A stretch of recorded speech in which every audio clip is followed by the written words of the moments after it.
তো আপনি কি ভারতের কোন রাজনৈতিক দল, বাংলাদেশের রাজনৈতিক দল? এই আপনাদের মেরুদণ্ড, এই আপনাদের নীতি, এই আপনাদের আদর্শ, এই আপনাদের চরিত্র। আমরা কোন মত সংস্কৃতিতে বিশ্বাস করি না। যে কে রাজনীতি করবে না করবে এটা আইনের ব্যাপার, ওটা সরকারের ব্যাপার। বিএনপি কোথাও কোন মত সংস্কৃতি তৈরিও করেনি, উচ্ছৃঙ্খল জনতা মঞ্চে বিশ্বাস না বিএনপি। আপনারা খুলি, আপনার কি বলে খুলি টাইম চান যে শেখ হাসিনা নাকি 2008 সালে 9 সালে ক্ষমতায় এসে 2 বছর একটা খুলি টাইম দিয়েছে, তারপরে টর্চার করেছে। বিএনপি কখনো টর্চার বিশ্বাস করে না। খুলির টাইম আবার কিসে আর টর্চার বা কিসে? বিএনপি তো ক্ষমতায় নেই, এখন তো নির্বাচনই নাই।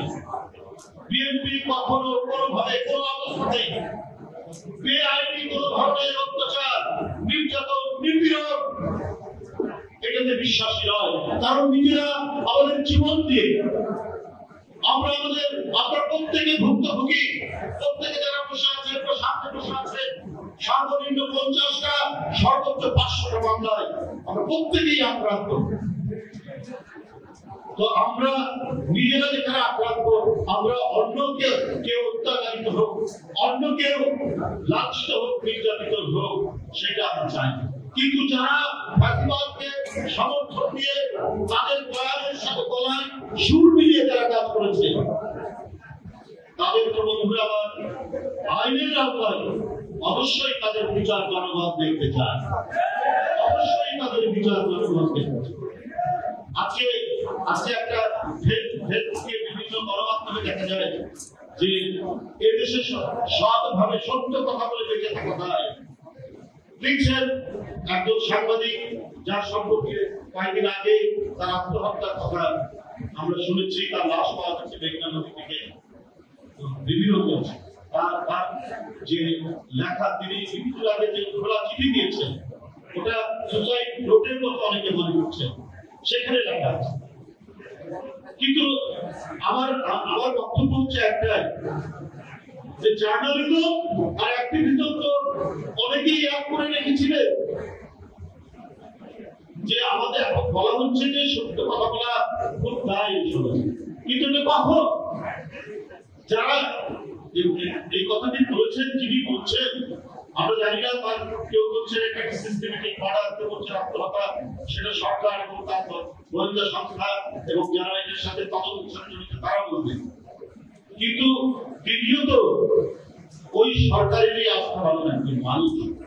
এই সরকারকে, সেই সরকার যে আপনার বয়ান তৈরি করেছে, চেতনার নামে, নানা কিছুর নামে গণতন্ত্র ধ্বংস করেছে, নির্বাচন ধ্বংস করেছে, সংবাদপত্রের স্বাধীনতা ধ্বংস করেছে।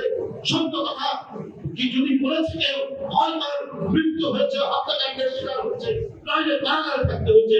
বিশেষ করে সত্যবাদী সাংবাদিকরা, তারা কেউ বিস্তার পায়নি শেখ হাসিনার করার প্রশ্নে। সেই দিন যারা আওয়ামী লীগের দাসত্ব করেছে, সেই সমস্ত সাংবাদিকরা সেই দিন যারা মাথা নিচু করে শেখ হাসিনার অবিচার অত্যাচারকে যারা সেদিন সমর্থন করেছেন, তারা যদি আজকে বড় বড় কথা বলে, এটা তো অত্যন্ত দুর্ভাগ্যজনক। সেই কথাগুলো আজকে এইভাবে আসছে কেন?